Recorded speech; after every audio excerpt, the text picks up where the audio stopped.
probably on his radar. So God knows who was, he accused everyone else of doing everything horrible. Freedom of speech only matters when people you don't like say things you don't like. Otherwise, it has no meaning. Today, Tom Parker Bowles, dropping absolute bombshells about his mother.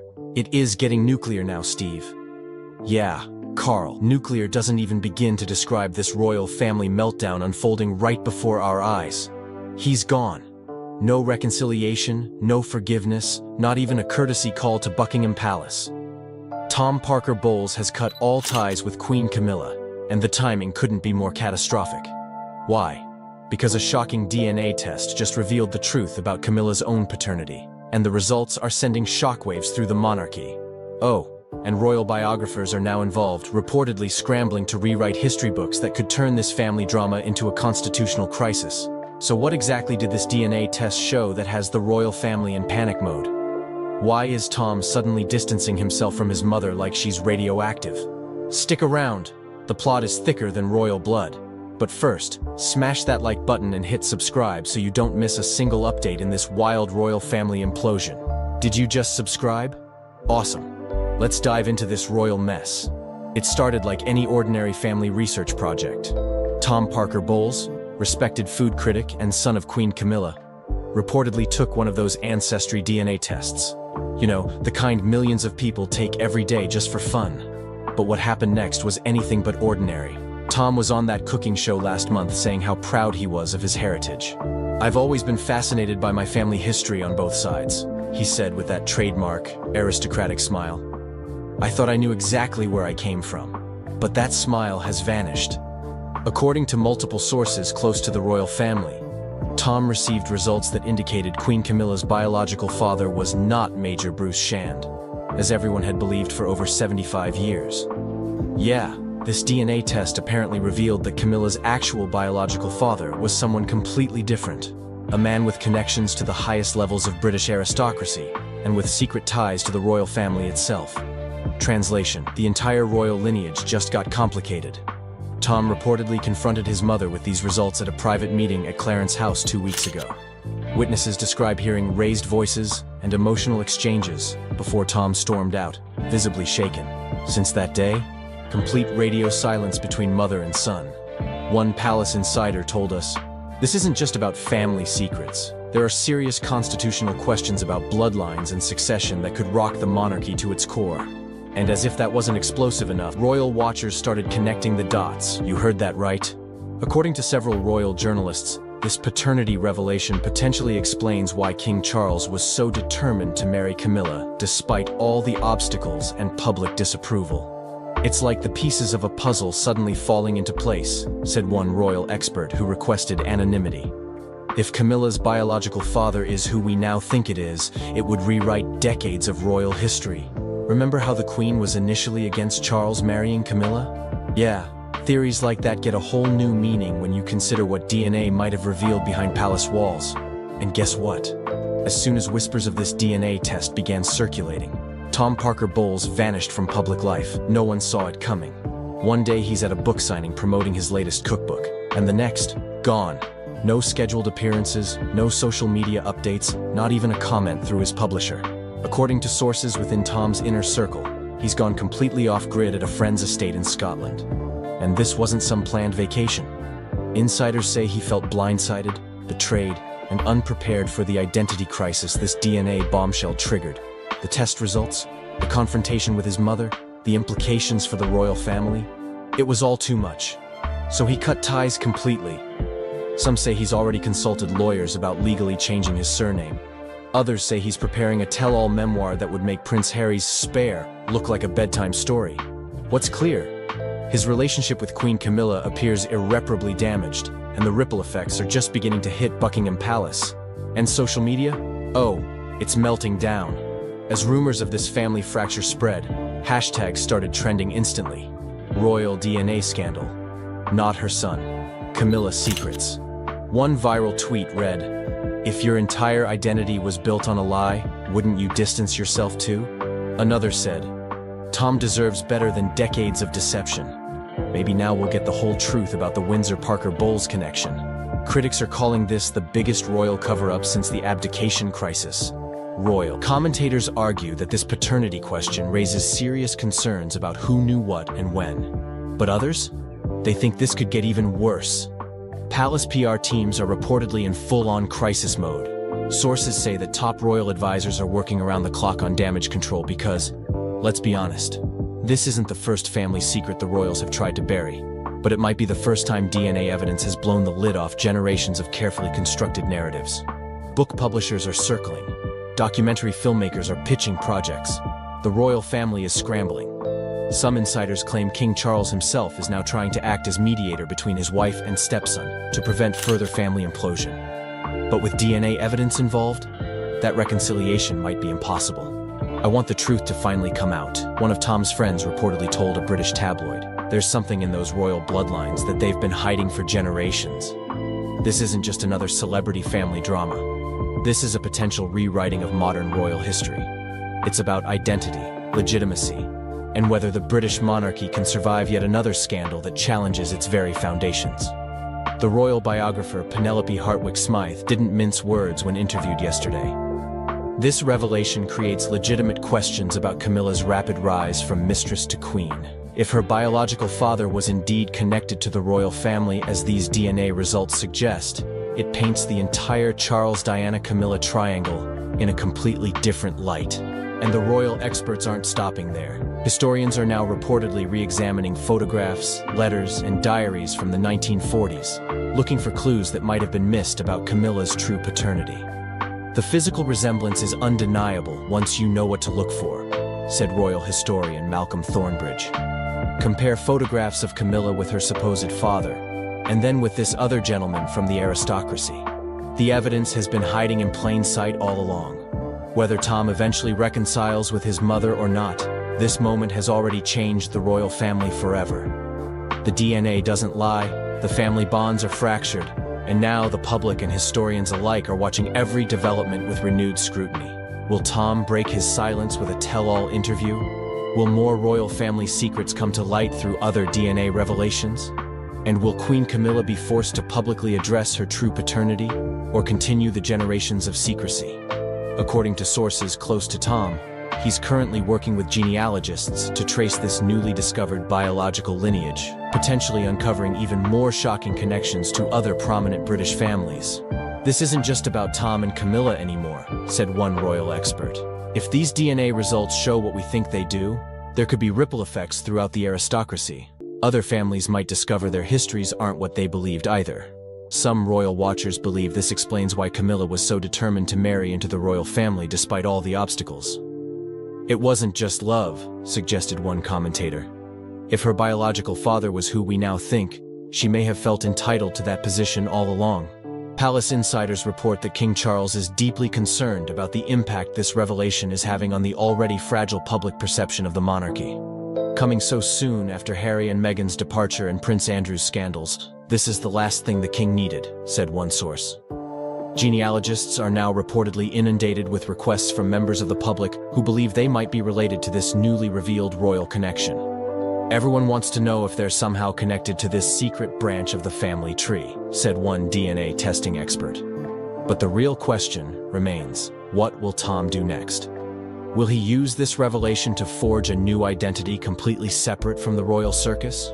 Or will he leverage this bombshell for a Netflix deal that would make The Crown look like a children's fairy tale? Prince Harry is addressing those rumors about his real father. For decades, there has been speculation that Princess Diana's former lover, James Hewitt, is the 38-year-old's dad, not King Charles III. For decades, rumors have swirled around the British royal family regarding Prince Harry's paternity. The speculation, fueled by his red hair and physical differences from his brother William, became a persistent tabloid narrative that the palace firmly denied. Now, an explosive revelation has reportedly shattered the fragile peace between Harry and his royal relatives. What DNA discovery could possibly drive the already estranged prince to make a final, irrevocable break with his past? The truth is more stunning than even the most sensational tabloid dared to print. According to sources close to the situation, Harry received the test results during a video consultation with his physician. As the doctor began discussing a specific genetic marker, Harry reportedly stopped him mid-sentence. visibly shocked by information visible on his screen. The consultation ended abruptly, with Harry requesting all his results be sent to him immediately for private review. He ended the call and just sat in complete silence for nearly an hour, one insider claimed.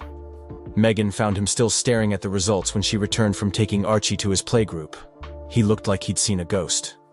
The genetic profile reportedly contained markers inconsistent with the Windsor genetic line, but remarkably similar to another well-known figure from Princess Diana's past, one whose relationship with Harry's mother had long been the subject of speculation. The James Hewitt question finally answered. For decades, the most persistent rumor about Harry's paternity centered on James Hewitt, the former cavalry officer with whom Princess Diana had a 5-year affair in the late 80s and early 90s. The timing of their relationship, combined with Harry's red hair, similar to Hewitt's, fueled endless speculation despite consistent denials from all parties. Hewitt himself had repeatedly stated that his relationship with Diana began in 1986, 2 years after Harry's birth in 1984, making it biologically impossible for him to be Harry's father. This timeline, confirmed by Diana's friends and royal biographers, seemed to definitively rule out Hewitt. But according to sources familiar with Harry's genetic test results, the truth appears far more complicated. The DNA markers reportedly indicate that Hewitt is indeed Harry's biological father, contradicting the long-held official timeline of when Diana and Hewitt's relationship began. This revelation suggests that Diana and Hewitt may have had a brief earlier relationship or encounter, preceding or coinciding with the early troubled years of her marriage to Charles, a possibility never before confirmed or even seriously considered by royal historians. The timing would have been during a period when Charles had resumed his relationship with Camilla and Diana was deeply unhappy, noted one royal biographer who requested anonymity. It's not implausible that Diana might have sought comfort elsewhere, though this earlier connection to Hewitt has never been documented. Harry's emotional reckoning. For Harry, the reported discovery has triggered a profound emotional crisis that goes beyond the question of his biological father. According to friends, this revelation has forced him to reevaluate his entire life story, including his relationship with the royal family and particularly with King Charles. Harry is processing the fact that people around him, potentially including Charles himself, may have known the truth all along, said one source close to the Sussexes. Every interaction, every cold shoulder, every perceived slight now looks different through this lens. Was he treated differently because they knew? Was the spare designation even more literal than he thought?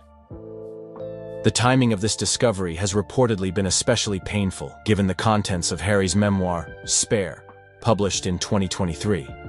In the book, Harry wrote extensively about his complicated relationship with Charles, his feelings of being overlooked, and his desperate desire for his father's approval and affection. He poured his heart out about his relationship with a man who may have always known he wasn't his biological father, the source continued. That realization is devastating. Most poignant was Harry's reported reaction to photos of himself with Charles. According to those close to him, Harry spent hours reviewing old photographs, looking for genuine connection or signs of emotional distance that might have been invisible to him before. The final break.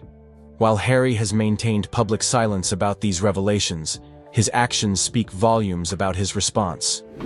Within weeks of reportedly receiving the test results, Harry is said to have consulted with constitutional lawyers about his technical status within the royal family, begun the process of legally changing his children's surnames from Mountbatten Windsor to simply Sussex, instructed his foundation to remove all references to his royal heritage from their materials, returned private family heirlooms to Buckingham Palace via courier, including items received from Queen Elizabeth II. Most significantly, Harry reportedly sent a formal letter to the palace renouncing any remaining claims or connections to the royal family. While not technically a requirement, as he remains sixth in line to the throne regardless of biological parentage, having been born during Charles and Diana's marriage, this symbolic gesture represents his complete psychological break from his former life. This isn't about legal status for Harry, explained one confidant. It's about identity. He's making a clean break with an institution he now feels was built on lies, at least where he's concerned. Meghan and the children. Throughout this crisis, Meghan Markle has reportedly been Harry's steadfast supporter. According to friends, she viewed the news not as a scandal, but as a piece of clarity that explains much about how Harry was treated within the royal family. Meghan told Harry that DNA doesn't change who raised him or who his children's grandfather is, one source claimed. But she also supports his need to process this truth and make decisions based on it. She's giving him space to figure out what it means for him. For Archie and Lilibet, still too young to understand the complexity of the situation, the practical changes have been minimal. Sources indicate that Harry and Meghan have decided to delay any specific explanations until the children are older, focusing instead on creating stability amid the internal family turmoil. Harry has reportedly become even more protective of his children's privacy, implementing additional security measures around their home and activities. Friends suggest this stems from a fear that the children might become targets of media fixation if the paternity information becomes public. Harry's primary concern is protecting Archie and Lilibet from experiencing anything like what he went through, said one source. If anything, this has made him even more determined to build a life completely removed from royal scrutiny. James Hewitt's response. While Hewitt himself has maintained public silence, sources claiming to be familiar with his reaction describe him as stunned and conflicted. Though he had always denied being Harry's father, these sources suggest he may have privately wondered, given the timing of certain events. A former military colleague of Hewitt's told a British newspaper that Hewitt had occasionally made comments about Harry's military career that seemed unusually proud and specific. He followed Harry's service in Afghanistan with particular interest, the colleague noted. He collected news clippings about Harry's military achievements. We thought it was just because of the Diana connection, but perhaps there was more to it. What remains unclear is whether Hewitt would welcome a relationship with Harry at this stage. The two men have reportedly never had a significant conversation, despite moving in adjacent social circles during Harry's life in Britain. Any potential relationship would be complicated by Hewitt's past decisions to profit from his connection to Diana through tell-all interviews and books. James has carried this secret, or at least this question, for almost 40 years, said one longtime acquaintance. Whether he knew the truth or just suspected it, he's now facing the consequences of choices made decades ago. The path forward. For Harry, the path forward appears to be one of complete separation from his royal past. Friends say he is focusing intensely on his children and humanitarian work, finding purpose in building a legacy entirely his own. Harry told me he feels liberated in a way, one close friend revealed. The constant questions he had about why he never quite fit in, why he was treated differently, they finally have an answer. It's painful, but there's clarity in it. This clarity has reportedly led Harry to embrace his mother's legacy even more fully. Diana's humanitarian work, her empathy for outsiders, and her eventual break from royal constraints now serve as a template for Harry's own journey. Most poignant is Harry's reported new understanding of his mother's isolation. He told me he now understands on a much deeper level what his mother went through, said one confidant. The loneliness of carrying a truth that the institution wanted buried. He feels connected to her through that shared experience. The historical context. While unprecedented in modern times, questions of royal paternity have shaped European history for centuries. From Louis XIV to the Habsburgs, unofficial royal children and questions of legitimacy have altered the course of dynasties. What makes Harry's situation unique is the modern context. The combination of genetic testing, global media, and his pre-existing public separation from royal life. Never before has a royal figure of his prominence had both the scientific means to discover such a truth and the freedom to potentially acknowledge it publicly. Historians note that in previous eras, such questions would have remained permanently in the realm of rumor and speculation. The scientific certainty now possible creates an unprecedented situation for monarchy as an institution built on bloodline and inheritance. Throughout history, monarchies have survived wars, revolutions, and scandals, noted one historical scholar. But they've never before had to confront DNA testing and the absolute certainty it provides about biological relationships. This may ultimately prove more challenging to the concept of royal bloodlines than any political revolution. The ultimate question of identity. Beyond the constitutional implications and family drama lies the deeply personal journey of a man discovering his true identity midlife. For Harry, now in his early 40s, the reported revelation forces a fundamental reassessment of his life story. "This isn't just about who his father is," explained one psychologist who specializes in identity issues but has no connection to Harry. "It's about who he thought he was versus who he actually is." That kind of discovery forces you to re-examine every memory, every relationship, every assumption about yourself.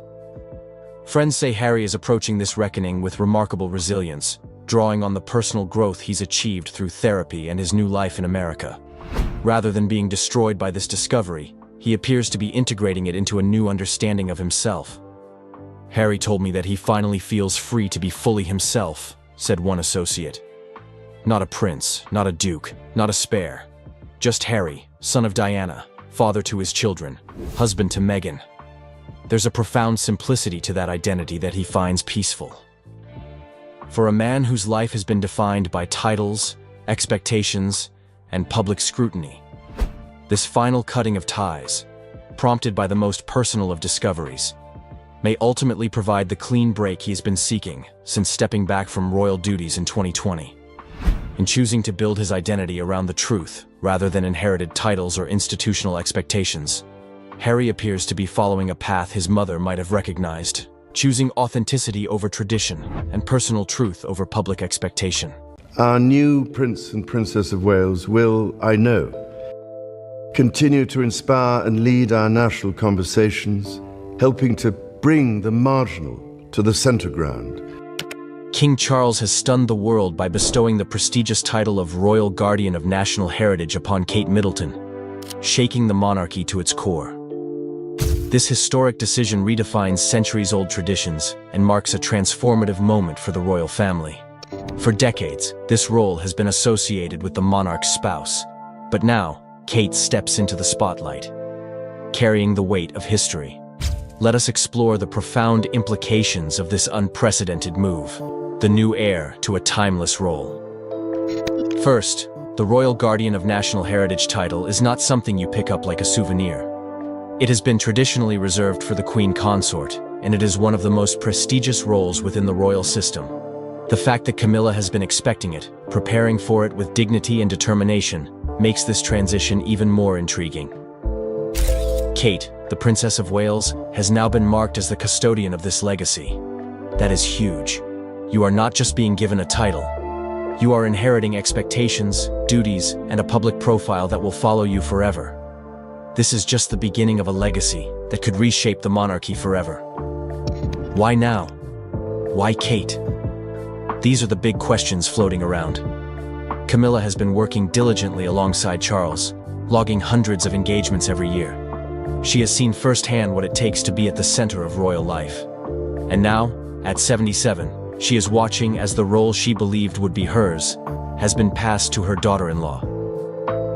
By passing the baton to Kate, Charles is saying he believes in this new generation and in Kate's ability to carry on the family's mission in a way that is both modern and respectful of tradition. The timing could not be more fascinating, with King Charles facing health concerns, including reports about a recent cancer diagnosis.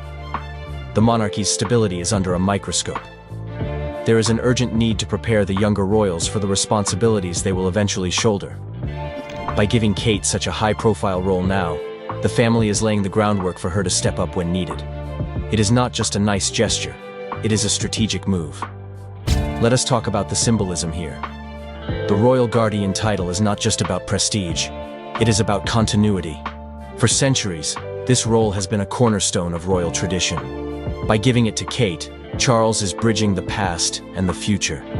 And let us not overlook the significance of Kate's position in the royal hierarchy. As the wife of the heir to the throne, she is already a central figure in the monarchy's future. This new title cements her importance even further. Kate's upbringing is another critical piece of this puzzle. As a commoner who married into royalty, she brings a fresh perspective to the role. Her background in art history and her passion for early childhood development make her uniquely qualified to oversee the nation's cultural heritage. But let us not forget what is at stake here. Being royal guardian is no walk in the park. It is a role that comes with intense public scrutiny, endless expectations, and a lifetime of service. Kate has charm and poise in spades. That much is obvious from her public appearances. But the real test will come, as she balances this new responsibility with her existing duties. Can she manage the pressures of this expanded role while maintaining her other commitments? That is the million-dollar question. Charles's decision also signals a broader shift within the monarchy. The royal family has been under increasing pressure to modernize and stay relevant in today's fast-paced world. By giving Kate such a prominent role, they are not just handing her a title, they are setting her up as a symbol of this new, more progressive era. It is a smart move, one that acknowledges the importance of appealing to younger generations while still honoring the weight of tradition. This move is also a masterclass in forward thinking.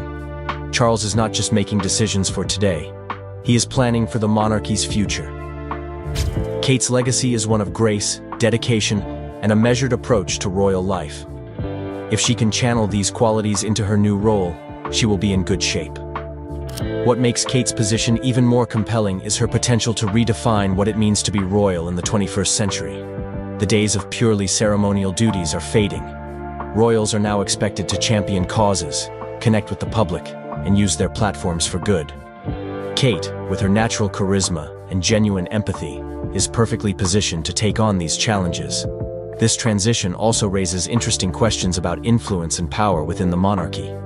Historically, royal roles and titles have often been influenced by traditional notions of hierarchy, but Kate's rise to prominence shows that the family is willing to embrace change. By elevating her to such a significant role, they are sending a powerful message about merit and the evolving nature of the monarchy. The public's reaction to this news has been a mix of excitement and curiosity. Kate has already won over many hearts with her dignified demeanor and sincere public appearances, but this new title comes with higher stakes. People will be watching closely to see how she handles the pressure and what kind of impact she will have on the monarchy's future. As Kate grows into her new role, she will also have the opportunity to carve out her own identity within it. While she will undoubtedly draw inspiration from those who came before, she will also have the chance to bring her own unique perspective to the role.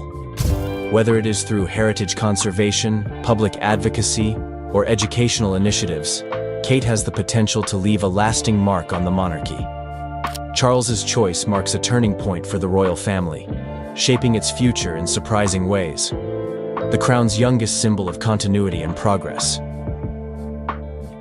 It is worth noting that this move is not just about the present.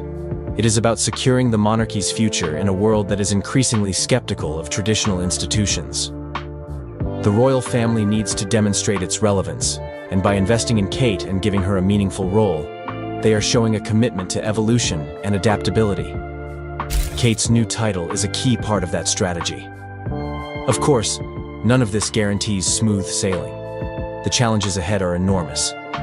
The royal family is under constant scrutiny, and every misstep is magnified 100-fold. But if Kate can rise to the occasion, and all signs suggest she can, she will be a pivotal figure in shaping the monarchy for years to come. So what does this mean for Camilla? Sources close to the palace report that the queen consort is furious at what she perceives as a slight. For years, she has stood by Charles, weathering public criticism and gradually winning acceptance. The royal guardian title was to be her crowning achievement, a recognition of her place in the royal hierarchy. Camilla feels blindsided, says one palace insider. She's put in the work, she's earned her place, and now she's watching as Kate is given a role that traditionally would have been hers. It's not just about the title, it's about what it represents. The tension between Kate and Camilla has reportedly reached an all-time high. While they maintain a facade of cordiality in public, behind palace walls, the atmosphere is said to be frosty. William finds himself caught in the middle, torn between supporting his wife and respecting his father's marriage.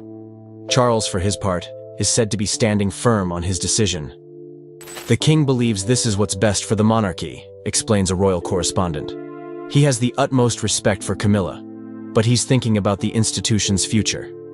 Kate connects with the public in a way that's crucial for the royal family's continued relevance. This royal drama unfolds against a backdrop of broader changes within the monarchy. As Charles implements his vision of a slimmed-down royal family, every decision takes on added significance. Who's in favor? Who's being sidelined? The balance of power is shifting, and with it come inevitable tensions. For Kate, this new title is both an honor and a burden. She's aware of the rift it has caused, and is reportedly working behind the scenes to smooth things over with Camilla. Kate doesn't want this title to come at the cost of family harmony, notes a source close to the princess. She's trying to navigate this delicate situation with the grace we've come to expect from her. As for the British public, opinions are divided. Many applaud Charles for recognizing Kate's contributions and securing the monarchy's future. Others sympathize with Camilla, seeing the decision as a snub to a woman who has dedicated her later years to royal service. What remains clear is that this decision will have lasting implications for the royal family. It's not just about a title, it's about the monarchy's direction as it navigates the complexities of the modern world. Kate's journey as royal guardian is just beginning, and it promises to be a fascinating one. As she steps into this new role, she will be carrying not just a title, but the hopes and expectations of a nation. It's a lot for anyone to handle, but if there's anyone who can do it, it's her.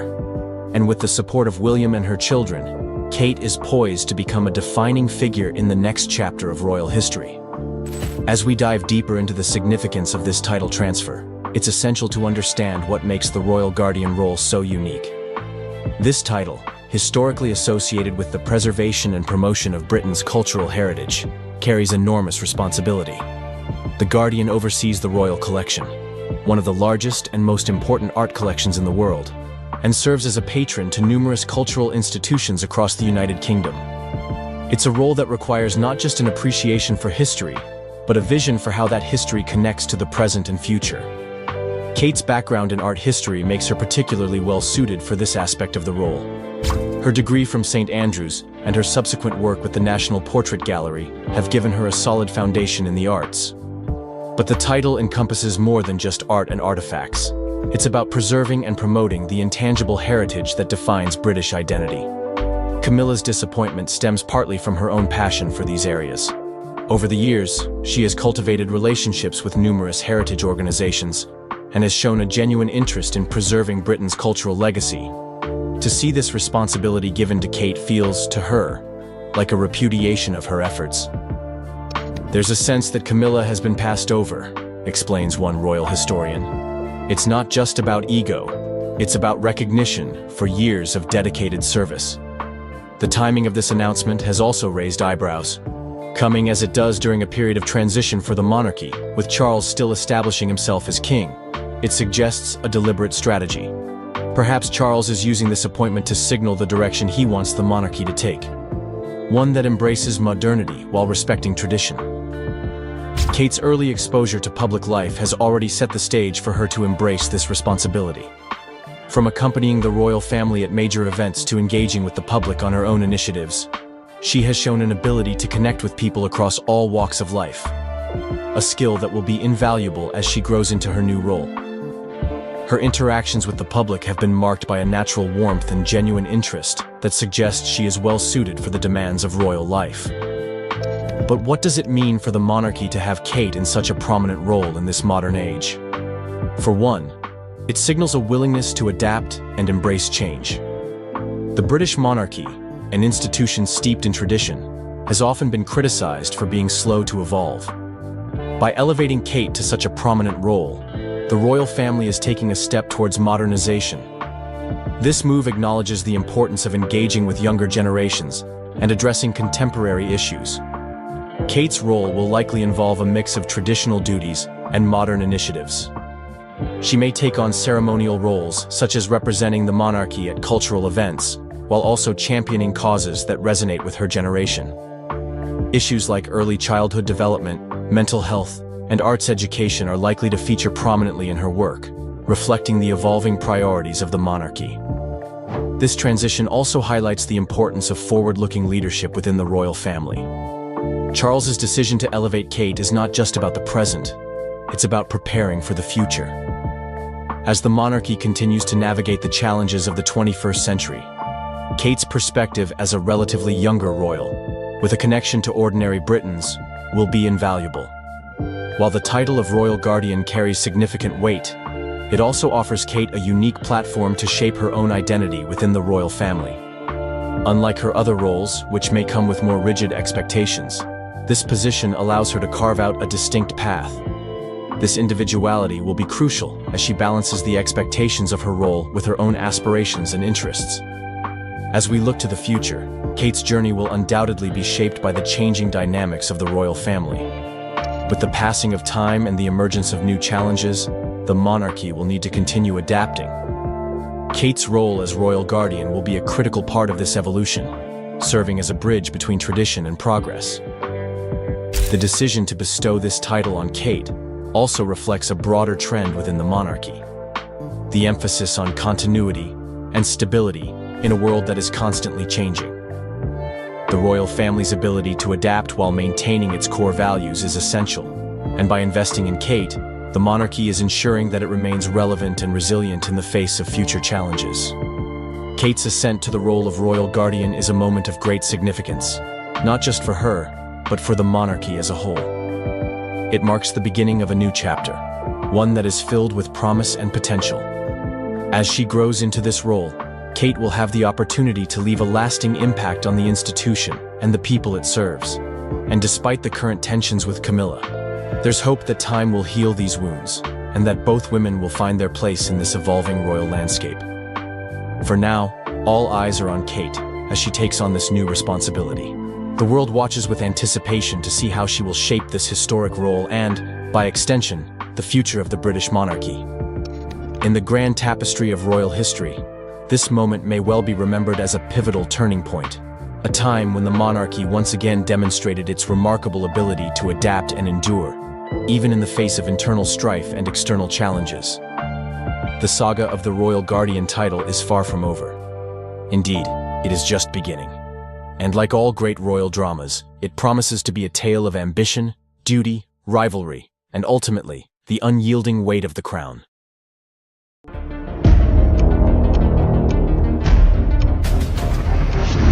Tuesday marks 20 years since Princess Diana was killed in a car crash inside a Paris tunnel. Proof that she was in the car, proof that she was injured, and proof that the very paparazzi that chased her into the tunnel were the ones that were taking photographs of her lying.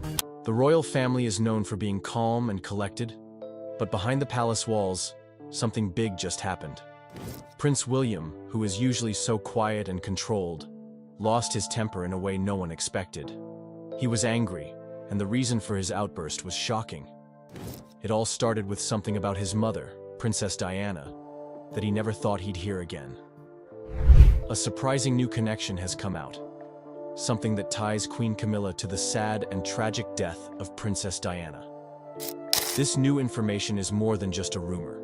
It's something real, something hard to ignore. When Prince William found out, his emotions got the best of him. It was a mix of anger, sadness, and confusion. All the pain from the past came rushing back, and in that moment, it was like a storm of feelings hit him. The royal family, known for their grace and calm, was caught in the middle of this emotional storm. What happened next left everyone shaken and wondering just how deep the hidden stories of the royal family really go. The rumored confrontation, what we're hearing. Behind the grand doors of the royal palace, a storm may have erupted. Whispers from insiders suggest that Prince William finally lost his cool, and the person he reportedly confronted was none other than Queen Camilla. Now, while these are just rumors, they're coming from sources close to the royal inner circle. And if even half of what's being said is true, it marks a turning point in the relationship between the future king and his stepmother. It was supposed to be a private family meeting, nothing official, no press, just a gathering of senior royals to discuss ongoing matters. But somewhere in that quiet setting, emotions boiled over. Prince William, who is normally calm and respectful, reportedly raised his voice. Something royal aides say almost never happens. Some say his voice echoed through the halls. Others say they've never seen him so angry. What sparked it? According to these reports, William accused Camilla of playing a direct role in his mother's pain.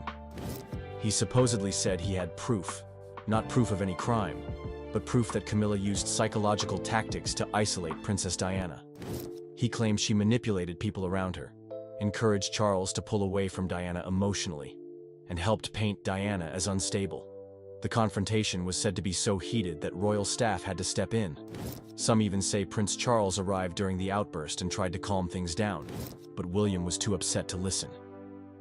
It's important to note, this isn't about accusing Camilla of causing Diana's death in the car crash. That tragedy was the result of many factors, including media pressure, a high-speed chase, and a lack of proper security. But what William was reportedly pointing to was something more emotional, more psychological. He believes that Camilla helped break his mother down long before that crash ever happened. And that's a weight he seems to have carried his entire life. The direct link theory, Camilla's alleged influence. To understand why Prince William might be feeling this way, we have to go back to the beginning, back to the complicated triangle that haunted his childhood.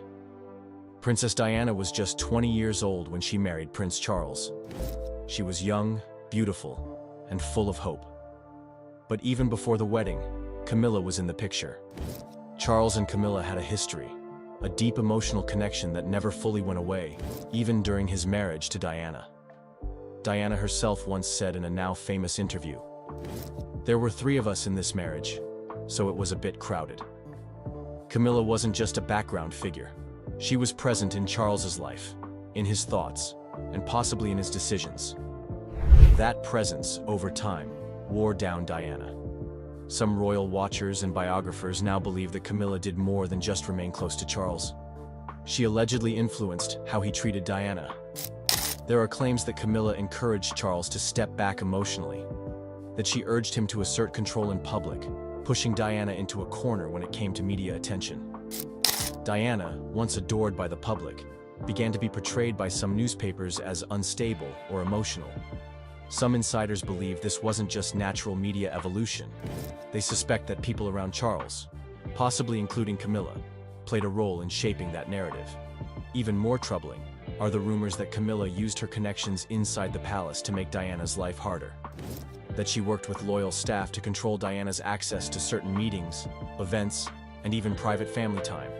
It's all speculation, yes, but it paints a picture, a painful one. There have also been quiet mentions of unpublished letters in private journals.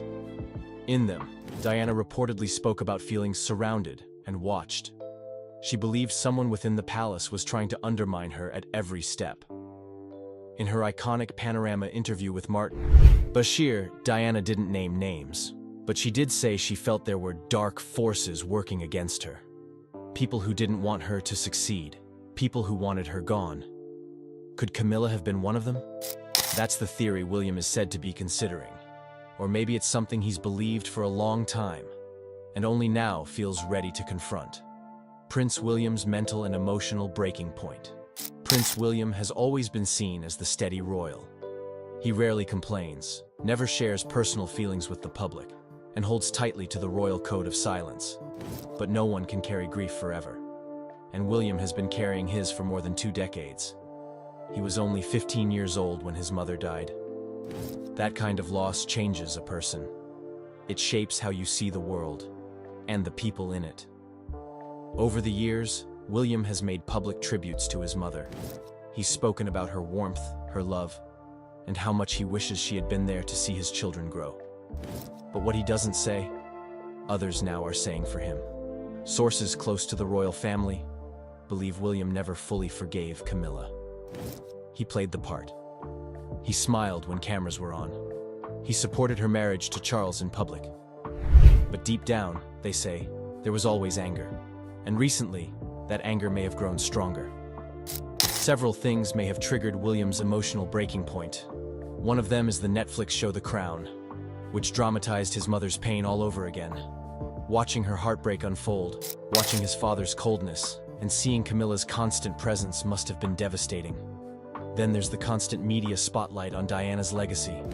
Every anniversary of her death, every new documentary or book brings back painful memories. Even when well-meaning, they open wounds. There's also the growing feeling among some in the public that the palace has moved on, that Camilla has been fully accepted, that the world has forgiven and forgotten. But William hasn't forgotten, and according to a recent leak, he may have reached his limit during a private family event. Sources say he walked out of a meeting visibly upset. One person said he described the palace as full of lies. Another claimed he slammed his hand on the table and stormed off, refusing to sit next to Camilla. It may not have been one single thing that triggered William's outburst, but rather everything. The pain, the memories, the feeling that the woman who caused his mother so much hurt now wears the crown. That's a heavy burden for any son to carry. Royal family dynamics, the quiet tensions that never left for years. People assumed William and Camilla had a polite relationship, that they had made peace. But if the rumors are true, that peace was only on the surface. Insiders say William has never been truly close to Camilla. He's respectful, always. But warm, affectionate? Never. In contrast, Prince Harry has been vocal. He's openly criticized the royal family. And while he said less about Camilla directly, the tension is clear. William, on the other hand, has stayed quiet. But now, people are starting to realize that his silence might have been hiding something even deeper. Resentment, pain, a feeling of betrayal. This puts Charles in an impossible position. He loves his wife, he's made her queen, but his son, his heir, may not accept her fully. And worse, he may blame her for the one thing Charles wishes he could undo: Diana's heartbreak. The relationship between father and son may already be strained. If William truly believes Camilla helped destroy his mother's happiness, it's not hard to imagine the distance between him and Charles growing even wider. To make things more difficult, Camilla's role in the monarchy has never been stronger. She stands beside Charles at every event. She wears the crown.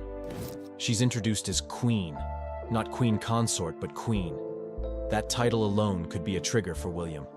The very idea that the woman who once threatened his mother's place in the family now sits at the heart of the royal institution.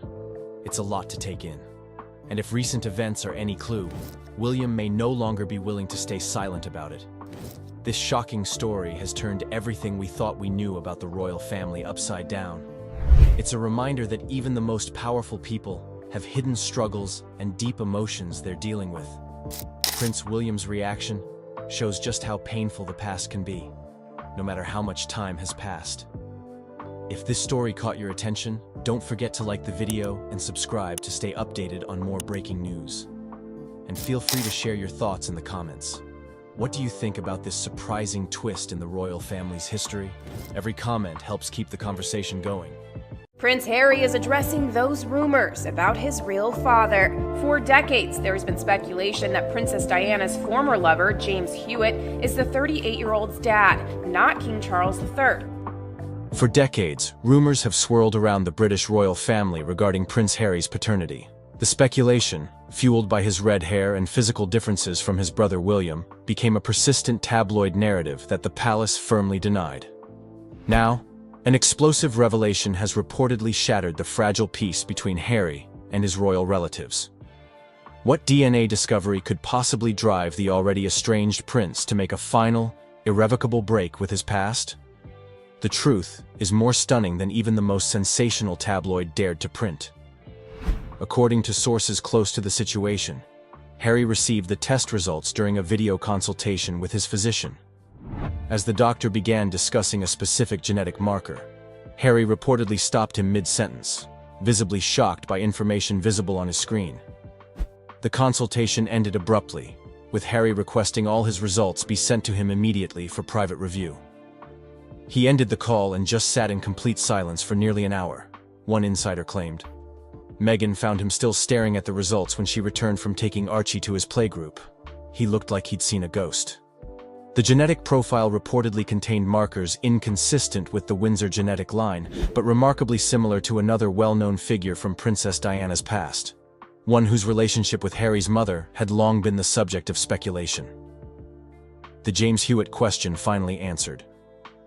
For decades, the most persistent rumor about Harry's paternity centered on James Hewitt, the former cavalry officer with whom Princess Diana had a 5-year affair in the late 80s and early 90s. The timing of their relationship, combined with Harry's red hair, similar to Hewitt's, fueled endless speculation despite consistent denials from all parties. Hewitt himself had repeatedly stated that his relationship with Diana began in 1986, 2 years after Harry's birth in 1984, making it biologically impossible for him to be Harry's father. This timeline, confirmed by Diana's friends and royal biographers, seemed to definitively rule out Hewitt. But according to sources familiar with Harry's genetic test results, the truth appears far more complicated. The DNA markers reportedly indicate that Hewitt is indeed Harry's biological father, contradicting the long... Learning more tonight about the secret tunnel.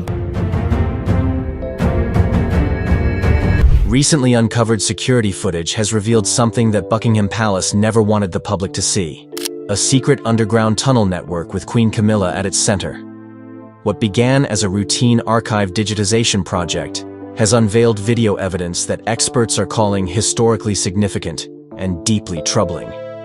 The footage, dating back years before her marriage to King Charles, shows a complex subterranean system that even senior royal staff claim they knew nothing about. But it's what the cameras captured Camilla doing in these hidden passages that has royal watchers stunned. Why was this tunnel system built? Who else knew about it?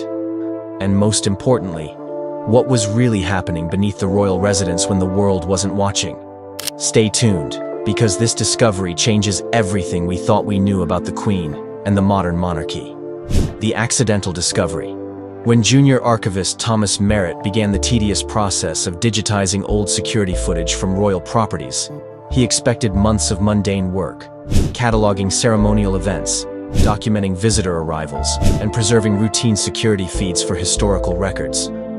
What he never anticipated was stumbling across something that would upend his understanding of the royal family entirely.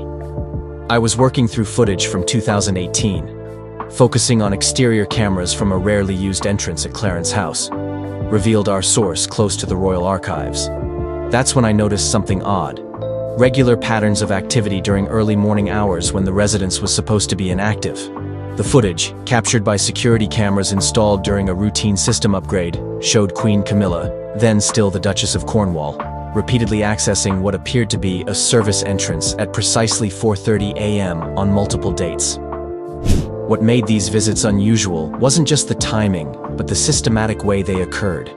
Always on the third Thursday of each month, always with the same small leather case, and always with security cameras briefly switching to maintenance mode approximately 40 minutes after her entry.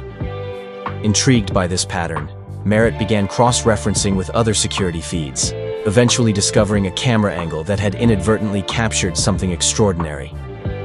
The service door opening to reveal not a typical storage area, but the entrance to what appeared to be a sophisticated elevator system, installed behind ordinary-looking maintenance panels. It was designed to be invisible unless you knew exactly what you were looking for, explained our source. The archival footage showed the panels sliding sideways rather than opening conventionally, revealing a modern elevator that contrasted sharply with the historical architecture around it. When Merritt expanded his search to older footage, he discovered that this pattern of activity predated Camilla's marriage to Charles, stretching back to at least 2003, a time when her official role in royal life was still ambiguous. More significantly, he identified other high-profile individuals using the same entrance, with similar timing and protocols, including several senior government officials, and at least 2 people traveling with diplomatic protection who couldn't be readily identified. After discreetly consulting with a senior archivist, Merritt was instructed to compile all relevant footage while maintaining absolute confidentiality. Within days, however, the entire archival project was unexpectedly reassigned, and Merritt was transferred to a different department. The official explanation cited restructuring for efficiency, but colleagues noted the abruptness of the change and the visible security presence that accompanied the transition of materials. By this point, however, Merritt had already secured copies of the most significant footage, which eventually found its way to trusted journalistic contacts through channels that protected his identity. What began as professional curiosity became something more urgent when I realized how quickly and forcefully the palace moved to contain this information, Merritt reportedly told confidants before his transfer. This wasn't about protecting privacy. This was about concealing something they never expected to be discovered.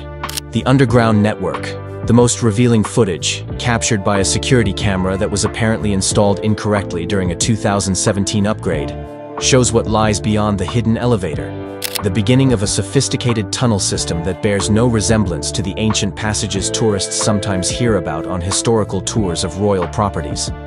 This isn't some centuries-old dungeon or wartime bunker, noted a structural engineer who reviewed the footage. This is modern construction, climate-controlled, professionally lit, with contemporary security features and what appears to be fiber optic communication infrastructure running throughout. The tunnel, visible in the footage, extends well beyond the known boundaries of Clarence House, with architectural features suggesting connections to multiple destinations. Most notable is a sophisticated junction point approximately 400 meters from the entrance, where the main passage branches into 3 separate routes, each with different security protocols visible at their entry points. Security markings visible on doors and access panels suggest destinations, including secure government facilities, another royal residence, and most intriguingly, what appears to be a private exit point well beyond the security perimeter that surrounds official royal properties. The engineering required for this would have been substantial, explained our expert source. Not just the excavation and construction, but the ventilation systems, security infrastructure, and most importantly, keeping it completely off official building records. This would have required coordination at the highest levels of both the royal household and government agencies. What makes this discovery particularly significant is the clear evidence that this tunnel network was actively used rather than being some Cold War relic maintained for emergency scenarios. The footage shows regular traffic, not just Camilla, but individuals carrying diplomatic pouches, technical specialists with equipment cases, and on at least 3 occasions, group movements with what appear to be scheduled arrivals and departures. Most revealing is footage from March 2018, showing Queen Camilla emerging from the elevator with different clothing and accessories than she had worn when entering less than 2 hours earlier, suggesting she had traveled to another location where she changed her appearance before returning. Facial analysis indicates subtle makeup changes as well, with experts suggesting these alterations would have made her significantly less recognizable to casual observers. This isn't just a convenient shortcut between residences, noted a former royal security officer who viewed the footage. This is a completely parallel transit system designed specifically for movements that needed to occur without public knowledge or official documentation. When cross-referenced with Camilla's official schedule for the dates in question, a troubling pattern emerges. On multiple occasions when she was using the tunnel network, her official calendar showed her at private engagements, taking personal time or, in one notable instance, reportedly indisposed with a mild illness that canceled a planned public appearance. The implications are significant, our security source continued. This suggests a systematic effort to create windows of unaccounted time, periods when her whereabouts were officially explained, but actually unknown to all but a select few. The secret meetings. The most explosive footage, captured by a camera positioned to monitor a junction point deep within the tunnel network, reveals the apparent purpose behind at least some of these covert movements. A sophisticated meeting facility located approximately 20 meters below street level, accessed via a branch tunnel that security markings identify as Secure Conference Level B. Unlike the utilitarian design of the main passages, this area features wood-paneled walls, proper furnishings, and what appears to be a professionally equipped conference room, capable of accommodating approximately 16 people. Technical infrastructure visible in the room suggests advanced communication capabilities and what security experts identify as counter-surveillance measures typically found only in the most sensitive government facilities. This isn't a casual meeting space or emergency bunker, explained our source with experience in diplomatic security. This is a purpose-built SCF, a sensitive compartmented information facility designed for discussions involving classified information at the highest levels. The footage captures multiple meetings in this space, with participants arriving via different tunnel branches, suggesting they came from separate locations specifically to gather in this secure underground facility.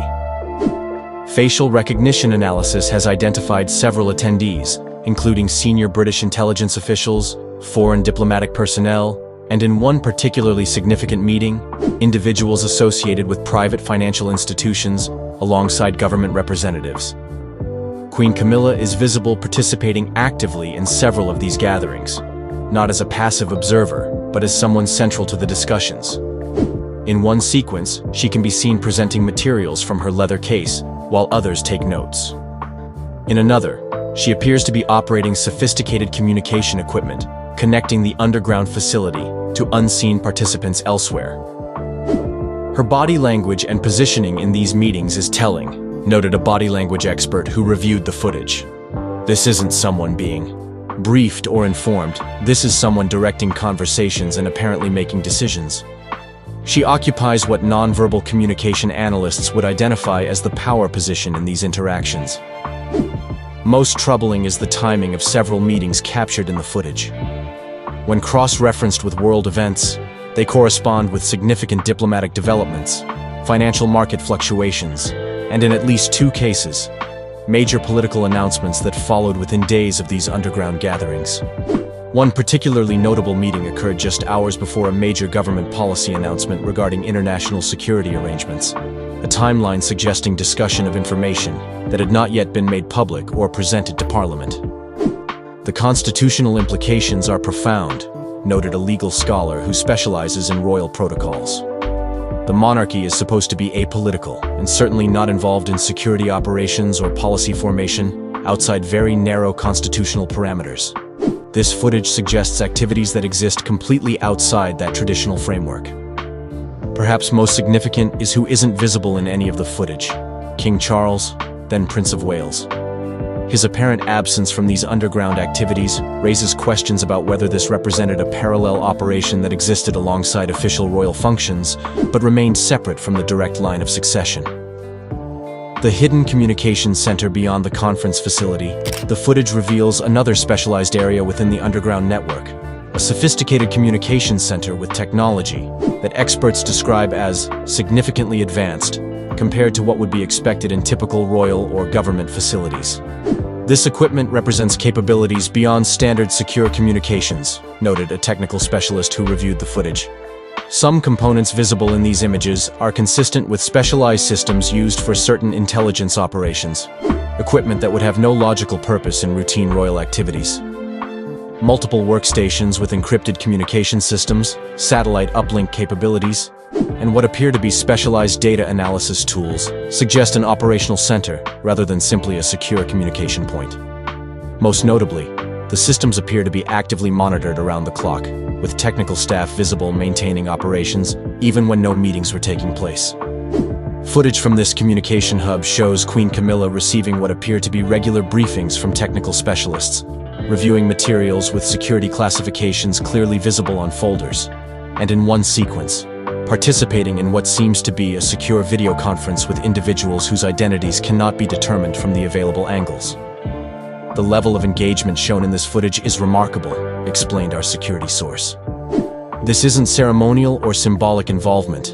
This appears to be direct operational participation in activities that would typically fall under intelligence services or specialized government departments. What makes this particularly significant is the timing. Much of this footage dates from 2016 to 2019, a period of extraordinary international tensions, Brexit negotiations, and significant realignments in global alliances. The connection between these underground communications activities and major developments during this period raises profound questions about potential royal involvement in matters traditionally considered the exclusive domain of elected officials and career civil servants.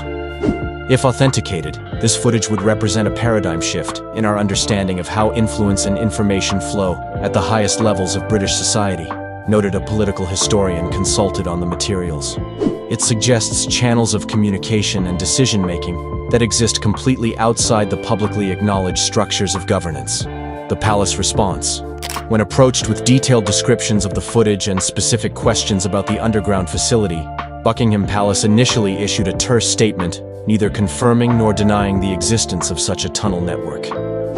The statement emphasized security protocols preventing discussion of protection arrangements for members of the royal family, while dismissing speculative reports about Her Majesty's activities.